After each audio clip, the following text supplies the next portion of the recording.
Hey guys, it's Hey Gorgeous, and today I'm going to give you guys some hair care and maintenance tips for box braids. So I've had these in for about 7 weeks now, and they've stayed in really good condition. I've been taking care of my real hair that's under it too.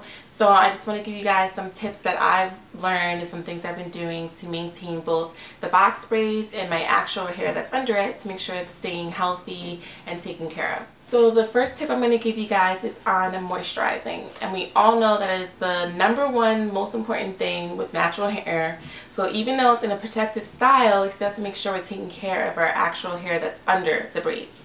So I use this bottle that has a skinny nozzle. You can get this from any hair care store, and I put jojoba oil and tea tree oil in it, and I would use this to put it on my scalp. So my scalp was really itchy, and it was just super itchy and dry the first few weeks especially. And so I put this on like every day and just moisturize it in my scalp, and so that's really good just to take care of it, and then it drips down a little bit more into the rest of your hair too to moisturize that. So you just mix a little bit of jojoba oil.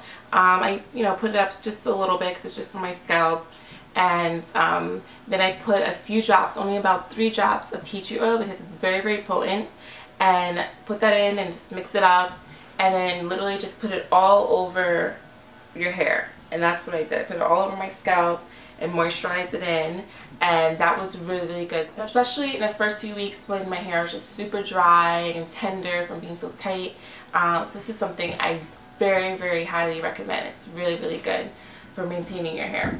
I did try mixing it with coconut oil before, and for some reason it made my scalp itchier, which is so weird. I was surprised. I don't know why. I use coconut oil all the time, but for some reason with the really itchy scalp it just made it itch more. Really weird. I don't know if it's like that for everyone, but just something you might want to consider when choosing which oils you want to mix with. The second thing with moisturizing was moisturizing the rest of my hair. So I use coconut oil for that. I didn't put it directly on my scalp, but I put it on my braids and just kind of slapped it on there and lathered it on my hair to make sure that my strands were moisturized. So I did this, I guess, a few times a week. I didn't do it every single day, but when I just saw my hair looking dry and the braids itself looking dry, it gave it a nice sheen and made sure that my hair was really taken care of. So I also use Shea Moisture's Reconstructive Finishing Spray, and I like this because it's a spray bottle and I can just spray it on my hair, and it keeps my braids looking shiny and then also moisturizing my real hair, because you want both of that. You want your hair to be moisturized and you want your braids to stay shiny, because you don't want dry looking braids. So that was really important, and I really like that. But again, you don't have to get that. You can use any type of oil that works for you on your natural hair, and even have hair braiding spray that's specifically for hair that has been braided.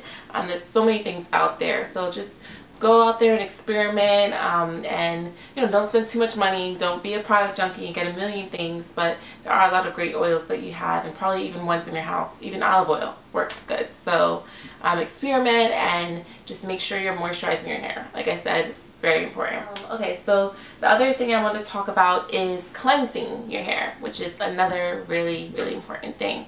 I use apple cider vinegar. This was really good for a few reasons. One, it's really good for your natural hair. It moisturizes it. It's an extremely good cleanser. It really gets deep down into your scalp and your pores. And then also it's good for itchy scalp. So if your hair is itching and you need to relieve that itch, it's really good to use this. And what I did was I just diluted it with half water and half apple cider vinegar. And you can use a spray bottle, or you can use a bottle like this again.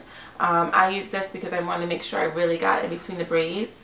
But I use just half water, half apple cider vinegar, and that helps me with the itchy scalp and just to moisturize it. So I'm sorry, just to cleanse it, just to make sure it's clean, of course. And I did that about every 2.5 weeks, maybe even 3 weeks, which might be pushing it. I don't know. But to me it was fine. I didn't care.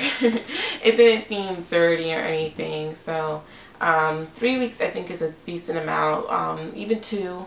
I wouldn't go more than 3 weeks though, because you don't want product built up and you want to keep your scalp clean and breathing so it can grow, stay healthy.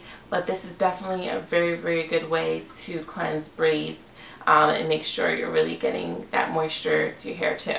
So another important maintenance tip is, how did I sleep with my hair? A lot of people ask me that, and it's actually really easy. I just slept on a satin pillowcase. I didn't put a scarf on it. I didn't put it in a ponytail. I literally just slept like this, just wild, literally.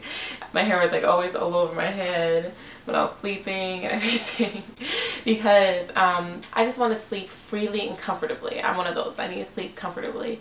I really don't like sleeping with scarves, so I just slept in a satin pillowcase, and that was it. I didn't get that again at any hair care store, and I definitely recommend that even for when you don't have braids. It's like a lifesaver. So that's all I have for maintenance tips and advice. If you have any other questions that I might have missed, you can leave them below in the comment section and I'll answer you there. Thank you so much for watching, and don't forget to like and subscribe.